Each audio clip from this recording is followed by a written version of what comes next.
আমার নাম হচ্ছে আব্দুল্লাহ নোমান। আমি বিজ্ঞান বিভাগের ছাত্র ছিলাম। বায়োলজিতে ভাইভা দিছি 10 নম্বর বোর্ডে। আমার বাড়ি হচ্ছে হোম ডিস্ট্রিক্ট হচ্ছে কুড়িগ্রাম জেলা। আর ভাইভা বোর্ড খুব আন্তরিক ছিল। আমাকে সাত আটটার মতো কোশ্চেন করছিল। প্রথম আগে দুই একটা পারিনি, আর বাকিগুলো আলহামদুলিল্লাহ পারছি। এখন আগে দেখা যাক কি হয়। এটা হচ্ছে ধান হচ্ছে কোন গোত্রের উদ্ভিদ, এর সাথে আরো হচ্ছে ওই গোত্রের আরো কয়েকটা কোশ্চেন আগে ধরছে। দেন তারপরে হচ্ছে হৃৎপিণ্ড, মানে মানুষের হৃৎপিণ্ড হচ্ছে এটা আর কি কত প্রকোষ্ঠের, তারপর মাছের। এরপরে ধরছে কৃষ্ণচূড়া ফুল হচ্ছে যে কোন আর কি ঋতুতে ফোটে। তারপর কৃষ্ণচূড়া ফুলের বৈজ্ঞানিক নাম কি, রাইজোম এর আর কি প্রধান কাজ কি, এগুলোই।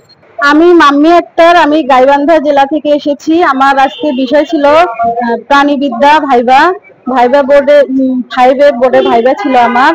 স্যার এবং ম্যামরা খুবই আন্তরিক ছিল এবং তারা খুব মানে আমাদের প্রতি মানে কেয়ার করতো আর কি, এবং খুব সহজ প্রশ্নই ধরছে। আমাকে মোটে 7টা প্রশ্ন ধরা হয়েছে। আমার মাস্টার্সের বিশেষায়িত বিষয় ছিল ফিশারিজ, এবং সেখান থেকে আমাকে প্রশ্ন করা হয়েছে বঙ্গোপসাগরে পানির তাপমাত্রা কি লেভেলে থাকে, তারপর হচ্ছে আমাদের মানব দেহের রক্তের তাপমাত্রা বা পিএইচ কত, তারপর আমাদের মৎস্য প্রজনন ক্ষেত্র বাংলাদেশে কোথায় অবস্থিত, এবং সেখানকার পানির টেম্পারেচার।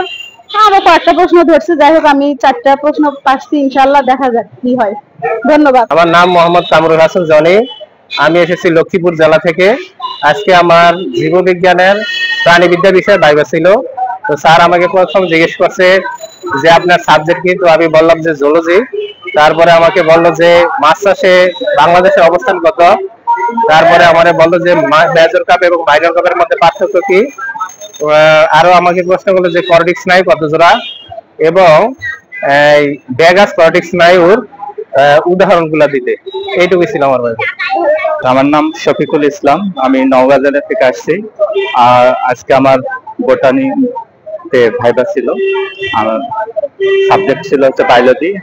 আমি প্রথমে প্রবেশ করার পর ম্যাম আমাকে জিজ্ঞেস করলেন যে আমি কোন বিষয় থেকে পড়াশোনা করছি। আমি বললাম বোটানি। তারপর উনি প্রশ্ন করা শুরু করলেন। প্রথমেই প্রশ্ন করলেন যে চিটাগাঙে যে নগ্নবীজ উদ্ভিদগুলো রয়েছিল তার মধ্যে সাইকাস, তোমার কি কোনো নাম জানা আছে? আমি উত্তর করলাম। তারপরে কোষের ট্রাফিক পুলিশ বলা হয় কোনটিকে, উত্তর করলাম। আর রাজশাহী বনাঞ্চল কোন ধরনের বনাঞ্চল। তারপরে এই ধরনের আরো অনেক কয়েকগুলো প্রশ্ন করছে। আমার সবগুলো প্রশ্ন মনে নেই, তবে আমি আলহামদুলিল্লাহ আশা রাখি আল্লাহ চাইলে হয়তো বা রিজিকের ব্যবস্থা হতে পারে। আমি কুড়িগ্রাম ডিস্ট্রিক্ট থেকে এসেছি। আমার সাবজেক্ট ছিল বোটানি, উদ্ভিদ বিজ্ঞান। আমাকে প্রশ্ন করেছে উদ্ভিদ কাকে বলে, সালেকশন বিশ্লেষণ কাকে বলে, তারপরে মেন্ডেলের সূত্রে ফিনোটাইপই বলে তার প্রথম সূত্রে। তারপরে ধরেছে উদ্ভিদের কি চলতে পারে, উদ্ভিদ চলতে, এটা আমি আসলে বলতে পারিনি। আর ছিল হচ্ছে মানে গ্লাইকোলাইসিস পদ্ধতিতে কয়টি এটি উৎপন্ন হয়, এই টাইপের সমস্যা।